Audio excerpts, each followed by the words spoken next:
मंडळी नमस्कार, मी चंद्रकांत सूर्यवंशी आणि तुम्ही पाहताय ते जनमंतक मराठी। आपण स्थानिक स्वराज्य संस्थेच्या निवडणुकीसंदर्भामध्ये संपूर्ण तालुक्यामध्ये फिरतोय, जिल्ह्याभरामध्ये फिरतोय, जिल्ह्यातल्या लोकांच्या ज्या समस्या आहेत, अडचणी त्या जाणून घेतोय, अनेक पक्षाच्या कार्यकर्त्याबद्दल त्यांच्या उमेदवाराबद्दलची माहिती घेतोय। असं असताना देखील मी ज्या ठिकाणी उभा टाकलो ते पानगाव सर्कल आहे। पानगाव सर्कल पाहिलं तर फार मोठं आहे सर्कल आहे, फार त्याचा जो कार्यक्षेत्र भाग आहे तो अधिकचा आहे। असं असताना देखील पानगाव हा जो भाग आहे तो पारंपरिक स्वर्गीय गोपीनाथराव मुंडे यांचा हा बालेकिल्ला मानले जायचा, कारण पहिलं सुरुवात गोपीनाथराव मुंडेची ह्याच मतदारसंघातून झाली होती। त्या मानाने विकासही त्या पद्धतीचा व्हायला पाहिजे होता। पण सध्याची जर निवडणूक पाहिली तर आपल्याला विधानसभेपासून आपल्याला की नगरपंचायतपासून आपल्याला लक्षात येतं की बाबा कुठंतरी निष्ठावंतांना डावललं जातं आहे आणि जे कोणी नेते मंडळी म्हणतात की बाबा ही कार्यकर्त्यांची निवडणूक आहे, राजरोसपणे म्हणतात ही कार्यकर्त्यांची निवडणूक आहे, कार्यकर्त्यांना न्याय दिला पाहिजे। पण असं असताना देखील आपल्याला पाहायला मिळतं की महाराष्ट्रामध्ये अनेक आपल्याला प्रकरणं बघायला मिळाली। कुणाला झटका आला, कुणाला कोण ओरडायला लागलं, कोणी आंदोलनं करायला लागले, कोणी मोर्चे करायला लागले। तिकीट दरम्यान आपल्याला फार तो मोठा रडा पाहायला मिळाला। आता पानगावमध्ये जी मी ज्या ठिकाणी थांबलो त्यामध्ये काँग्रेस असेल, भाजप असेल आणि मनसे असे तिघांमध्ये फाईट इथं जोरदार सुरू आहे। सुरुवातीच्या काळामध्ये भाजपकडून ऋषिकेश कराड यांना इथले विद्यमान आमदार असलेल्या रमेश कराड यांनी उमेदवारी जाहीर केली। नंतर मग भाजपच्या पक्षश्रेष्ठीचा असा निर्णय आला की घरातल्या उमेदवाराला ती कुठल्या म्हणजे सदस्याला ती उमेदवारी द्यायची नाही, म्हणून मध्यंतरी अगदी 2 दिवसावरती जे अर्ज माग घेण्याचे तेव्हा फॉर्म काढून घेतला गेला। त्यानंतर मग आता सतीश आंबेकर म्हणून भाजपकडून आहेत, मग गणेश तुरुप हे काँग्रेसकडून आहेत आणि मनसेकडून जे की बरेच काळ ज्याने की सगळ्या पंचक्रोशीमध्ये सर्वसामान्यांच्या हाकेला धावत गेलेले जे आहेत ते संतोष नागरगोजे यांच्यामध्ये आहेत। आता आम्हाला एक थोडं राजकीय जर विश्लेषण करायचं झालं तर सध्या इथं पानगावमध्ये जी फाईट आहे ते मनसे आणि विशेष म्हणजे काँग्रेसमध्ये सुरू आहे। असं असताना देखील इथं आता मी ज्यांच्यापाशी थांबले जे माझ्या पाठीमागं पाहत आहेत ह्या सत्यशील आचार्य आहेत। आता यांची ओळख सांगायची म्हटलं तर तुम्ही जेव्हा पंचक्रोशीमध्ये फिरत असाल किंवा त्या भागामध्ये आपलं काम हे आपल्या भागामध्येच असतं, तालुक्यामध्येच असतं आणि ही निवडणूक ग्राउंड लेवलची आहे, हिला एक ग्राउंड टच असतो, ही ग्रामीण मंत्रालयाची निवडणूक असते। आता ह्याच्यामध्ये मूलतः प्रश्न काय असतात, नाली, रस्ते, लोकांचे काही तहसीलचे कामं असतील, काही मूलभूत सुविधा असतील, काही समजा प्रशासकीय काम अडलं असेल तर यासाठीची ही निवडणूक असते, त्यामुळंच याला ग्रामीण मंत्रालयाची निवडणूक असं म्हटलं जातं। आता जे माझ्यासोबत आहे ते सत्यशील आचार्य आहात, तुम्ही निवडणुकीच्या रिंगणामध्ये आहात, आता काय प्रतिसाद मिळतो तुम्हाला एकूणच?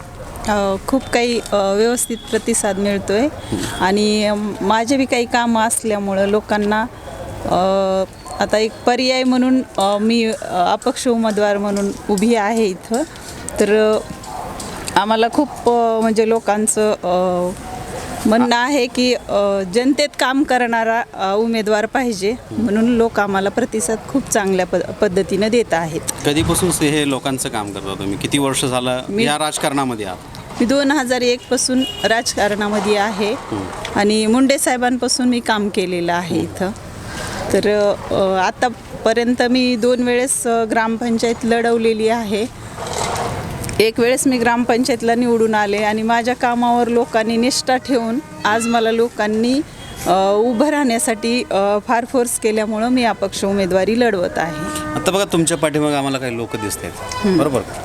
आता एकतर निवडणुका म्हणलं की ही फार मोठी खर्चिक बाब आहे। जरी निवडणूक आयोगाचा जरी शॉर्ट टर्म त्यांचा जरी कार्यक्रम असला किंवा त्यांचं शॉर्ट बजेट जरी असलं तर आपल्याला प्रत्यक्षात जर बघायचं झालं तर फार देखावा किंवा बॅनरबाजी असेल, हे सगळं असेल, मग ते तसं पैशाचा मेळ कसा लागतोय मग आता तुमचा? हे सर्वसामान्याची निवडणूक नाहीच मुळात आता नाही आहे, पण आम्ही लोकांकडून व्याजी उसने वगैरे असे काही घेऊन आम्ही हे निवडणूक लढवतो। काय समस्या सांगतात? आता गेले की तुम्ही समजा भागामध्ये फिरलात, काय समस्या सांगतात लोक? सांगतात रस्ते, नाल्या, बरेच प्रश्न आहेत आणि मी ज्यावेळेस रस्त्याच्या वगैरे प्रश्नावर नाही का जेव्हा आंदोलनं होते तेव्हा मी रस्त्यावर उतरून ह्या समस्या सोडवण्याचा प्रयत्न केला, त्यामुळे लोकांचा बी माझ्यावर थोडाफार विश्वास आहेच की उद्या चालून हे जर उमेदवार निवडून आले तर आपले प्रश्न सोडवतील असं लोकांना वाटते आज, आणि मी ते पुरेपूर म्हणजे त्या कामामध्ये उतरण्यासाठी तत्पर बी आहे आणि मी ते सोडवणार पण। ते धनशक्तीवर ते उत्तर दिलं नाही मला तुम्ही, म्हणजे कसं म्हणजे मॅनेज करताय आता हे सगळं प्रचारची यंत्रणा असेल वगैरे असं?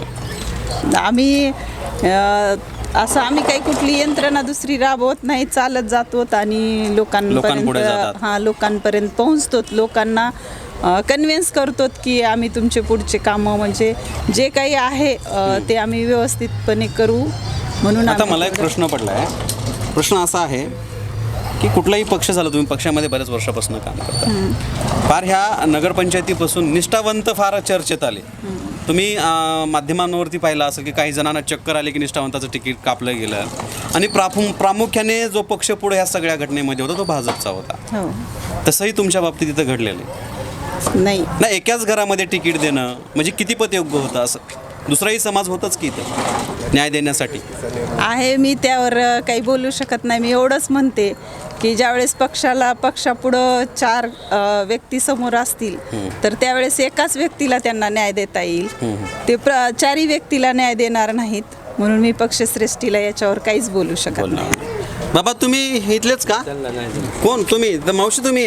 अहो मला सांगा, नाव तरी सांगा की तुमचं नाव तरी सांगा. नंदा सोपानाचार्य. काय कामाला पडले आहे तुम्हाला? बकळ कामाला पडलं काय काय काम केलं याने तुमचं? हॉस्टेलचे हॉस्टेलवर लेकरायला घेत नसले, टक्केवारी थोडी कमी फार असली तर तिथं जाऊन बोलणे, त्यांना ऍडमिशन करून देणे. आल्या कामी आल्या का? आले की कामी तहसीलच्या कामी वगैरे येतात. येतात. मग तुमचं नाव काय? या पुढे या. अहो त्याला लागत नाहीत, आम्हाला बोलायला पैसे लागत नाहीत, तुम्हालाही बोलायला पैसे लागत नाहीत. त्या मावशी आल्या का काय का तुम्हाला कामाला, जे उमेदवार म्हणजे थांबलेले आहेत काय तुमच्या मदतीला धावल्या काय? पगारी ही गिऱ्हाईक आहे. पगारी विकायला. आता तुम्ही आमदारापर्यंत जात नाहीत, पण हे सर्वसामान्य आता उमेदवार आहेत, त्यांचं कसं आहे? म्हणजे आम्ही आमदारापर्यंत जाऊ शकत नाही. बरे हे आमच्या गावचे आहेत म्हणून आम्ही आमच्या समस्या त्यांना सांगू शकतात. सांगू शकता म्हणजे इझी अवेलेबल आहेत त्या. हो. इझी अवेलेबल आहेत आणि कोण्या पण टायमाला आमच्या समस्या घेऊन गेलो होतं त्याच्यावर त्यांनी उपाय काढू शकतात. त्यामुळं आम्ही ते मतदान त्यांना देणार. बाबा तुमचं नाव काय? मी सोपान निवृत्ती आचार्य. आता निवडणूक फात आहे, तुम्ही फार लोक चर्चेत असतात, हे सगळे लोक येतात, आमदार वगैरे आता सगळ्या निवडणुकीच्या रिंगणामध्ये उतरतात. आता तुम्ही ज्यांच्या बाजूला थांबले ते फार सर्वसामान्य उमेदवार आहेत. कारण आम्ही सर्वसामान्यच आहोत ना. मग सर्वसामान्याला साथ द्यायला पाहिजे ना. जी लवकर आपल्याला उपलब्ध होईल आणि जे की सर्वसामान्याला उपलब्ध होईल, कामाची गॅरंटी होईल.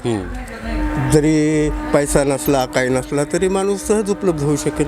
म्हणून सर्वसामान्याच्या सोबत आम्ही आहोत. सर्वसामान्यांच्या. मला एक आठवण करून द्यायला आठवते की परळी नगरपंचायतीच्या एका ह्याच्यामध्ये ना विटभट्टीवरती काम करणारा का ते लेबर काहीतरी आपलं मिस्त्रीचं काम करणारा एक उमेदवार निवडून आला होता. पैशाचा कुठला जोर नव्हता.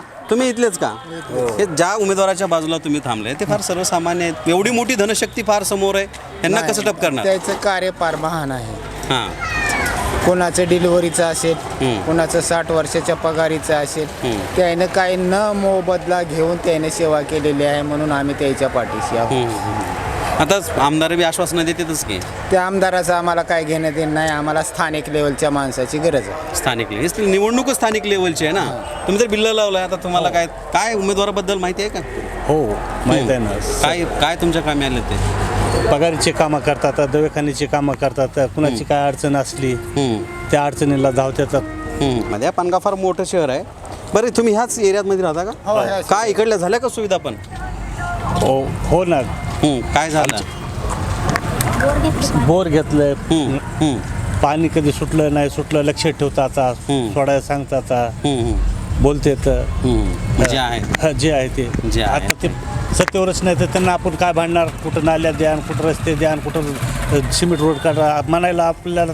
आपले काय मूळचा प्रश्न काय असतात? आपले छोटे छोटे प्रश्न प्रश्न. एखाद्या तहसीलचं काम, एखाद्या दवाखान्याचं काम, जसं की त्या मावशी म्हणल्या हॉस्टेलचं काम, हे तर आमदार सोडू शकत नाहीत ना. आपण स्थानिक लेवलचा माणूस असला पाहिजे. स्थानिक लेवलचे कामं सोडवतात. मूळतः हे घेण्याचं कारण असं आहे की फार आपण या निवडणुकीच्या रिंगणामध्ये दिग्गजांना पाहतो. आपण दिग्गजांच्या मुलाखती पण घेतलेल्या आहेत ना. असं असताना देखील मूळतः ही निवडणूक जी आहे ती ग्राउंड लेवलची असते. ते ग्राउंड लेवलचाच एखादा माणूस आणि त्यांना इझी अवेलेबल असणारा माणूस असणं फार गरजेचं आहे. पानगाव आहे, पानगावमध्ये फार मोठी चर्चा आहे, लोकसंख्या अधिकची आहे. त्यामुळं 9 तारखेला 7 तारखेला मतदान आहे, 9 तारखेला त्याचा रिझल्ट आहे. 9 तारखेला आपलं चित्र स्पष्ट होणार आहे की जनता नेमकी कोणाच्या बाजूनं राहणार आहे. आणि मला एक आणखी तुम्ही देणार का ते प्रश्नाचं उत्तर? बरेचदा तुम्हाला आरोप आता आमच्या पानगावमध्ये होतं की बाबा तुम्ही मत विभाजनासाठी देखील उभा टाकला. नाही मत नाही. विभाजनासाठी नाही, मी निवडून येण्यासाठी उभा टाकला. निवडून येण्यासाठी उभा टाकलात. हां, ते फार प्रश्न महत्त्वाचा माझा होता की बऱ्याचदा काय होतं, राजकीय गणितं फार वेगळे असतात. ते गणित आपल्याला 9 तारखेला ते चित्र स्पष्ट होणार आहेत. बघूयात 9 तारखेला नेमके आता लातूर जिल्हा परिषदेवरती झेंडा कोण फडकावतं आणि चर्चेतली फार ही जी आपलं पानगाव सर्कल जे आहे ते फार मध्ये तर चर्चेत आलं होतं. त्याच पानगाव सर्कलमध्ये बाजी कोण मारते. माझे सहकारी शिंदे स्वामी चंद्रकांत सूर्यवंशी, जनमंतक, पानगाव, रेणापूर, लातूर.